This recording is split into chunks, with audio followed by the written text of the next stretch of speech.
और अगर आपने खुद कहा है तो उस आपकी बात के लिए पालन करना, उसके लिए कष्ट उठाना, ये आपका दायित्व बनता है। दो दिन 4 दिन चल जाओगे, कोई बड़ा फर्क नहीं पड़ने वाला है। और प्रकृति लड़ने वाले के साथ न्याय करती है। जब आप लोग यहां आए थे तो परेशान थे ना धूप से, आपकी परीक्षा ले ली प्रकृति ने।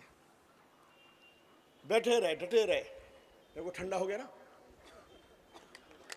तो लड़ने वाले के साथ प्रकृति भी न्याय करती है। तो धूप से प्रकृति ने बचा दिया है और भूख से सबाजी सी बचा देंगे। इन्हें इंतजाम कर लिया हुआ सबाजी। तो जो बात मैं कह रहा था मित्रों, कि जिन 2 सवालों को लेकर यहाँ विशेष तौर पे आपने मुद्दे उठाए हैं, एक सामाजिक न्याय का और एक रोजगार का मुद्दा। आज बेरोजगारी अकेले नहीं है। आज बेरोजगारी एक ऐसी स्थिति में पहुंच गई है जहां बेरोजगार नौजवान आत्महत्याएं करके मर रहे हैं। सारे हिंदुस्तान में पिछले वर्षों में जरा पता करो, 4 लाख के किसान लोग आत्महत्याएं करके मरे,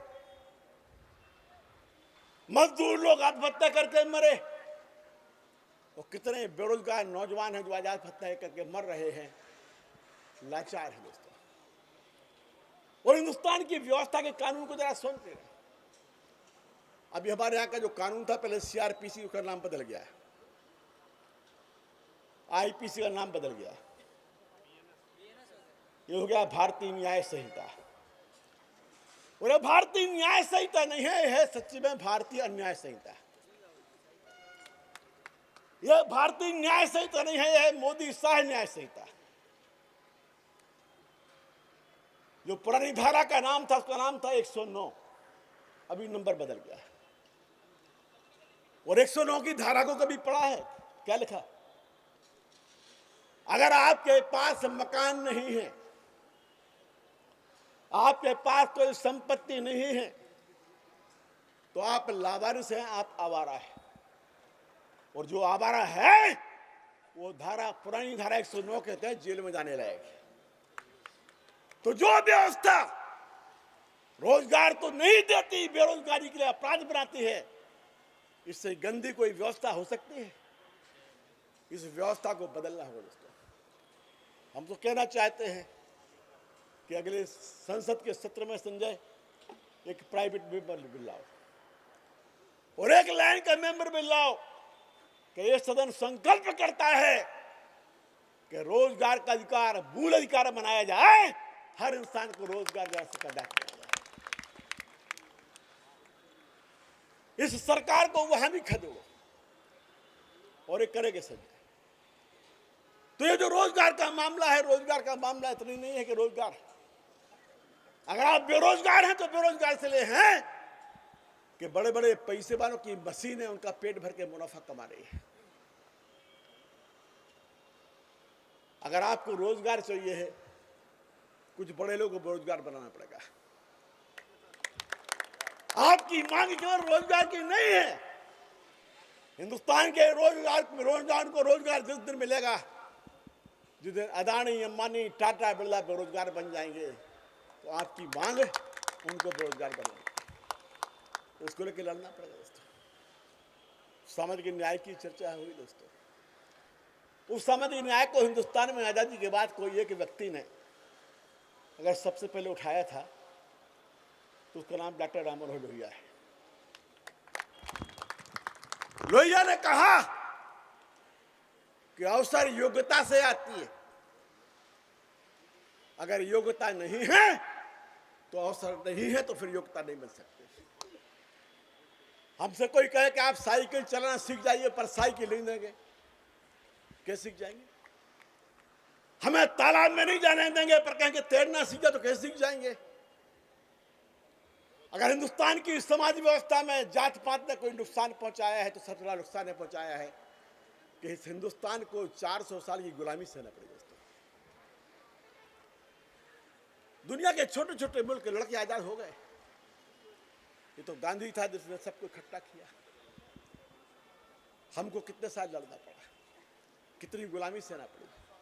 वो इसलिए कि जो समाज की व्यवस्था थी, उस व्यवस्था ने योग्यता को अवसर नहीं दिया था।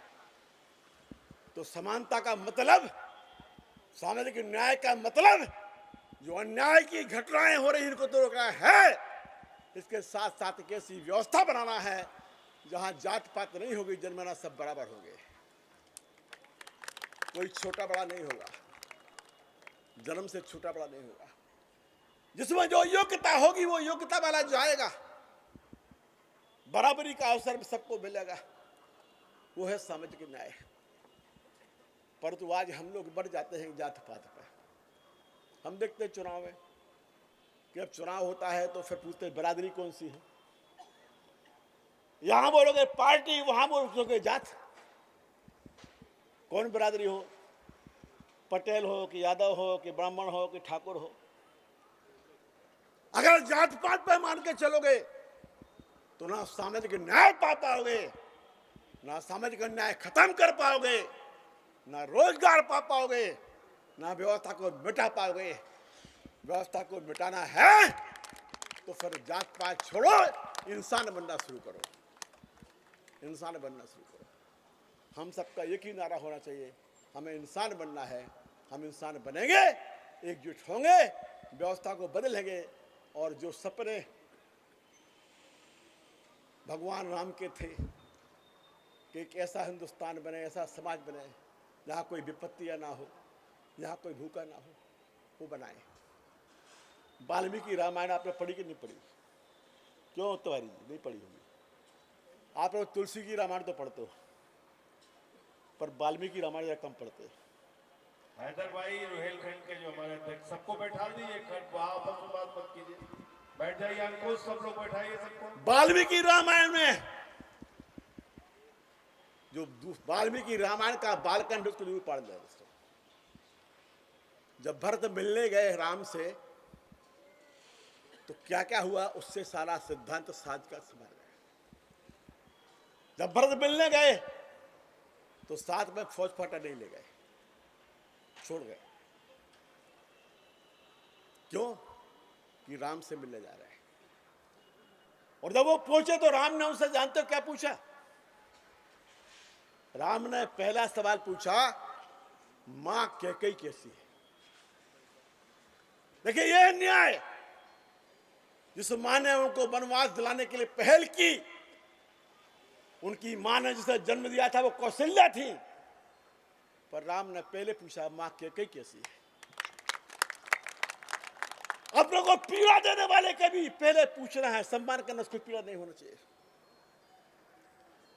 फिर राम पूछते हैं कि तुम्हारे राज में कोई भूखा तो नहीं सोता है? अगर आज का प्रधानमंत्री वहां गया होता भरत के स्थान पर तो क्या होता? बोलते थे हम 5 किलो अनाज दे रहे हैं। राम ने पूछा कि बोलो तुम्हारे राज में कोई भूखा तो नहीं सोता? राम ने पूछा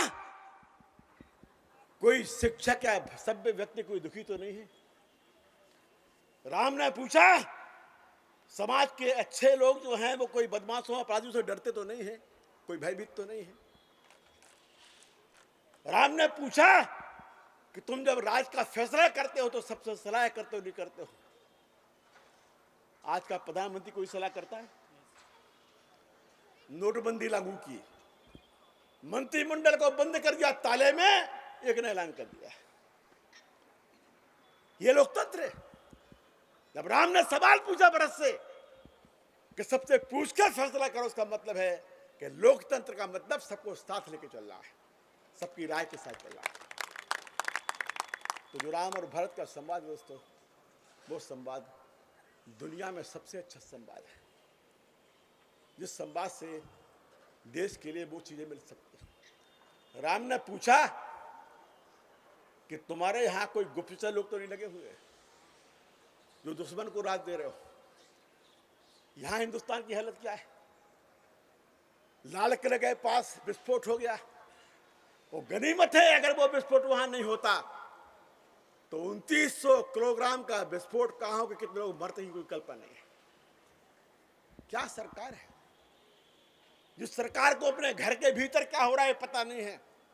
प्रधानमंत्री के दफ्तर से मुश्किल से 3 किलोमीटर दूर है लाल किला, राष्ट्रपति के मकान से मुश्किल से 3 किलोमीटर दूर है लाल किला, हिंदुस्तान के सेना के मुख्यालय से 3 किलोमीटर दूर है लाल किला। अगर हिंदुस्तान की सरकार लाल किले को सुरक्षित नहीं रख पाती है तो इस सरकार को गद्दी पर रहने का अधिकार नहीं है, नाकारा सरकार है। तो इसी सरकार के लिए हटाना, एक नई व्यवस्था को बनाना जरूरी है। पुरानी व्यवस्था को हटाओगे तब नई व्यवस्था बनेगी।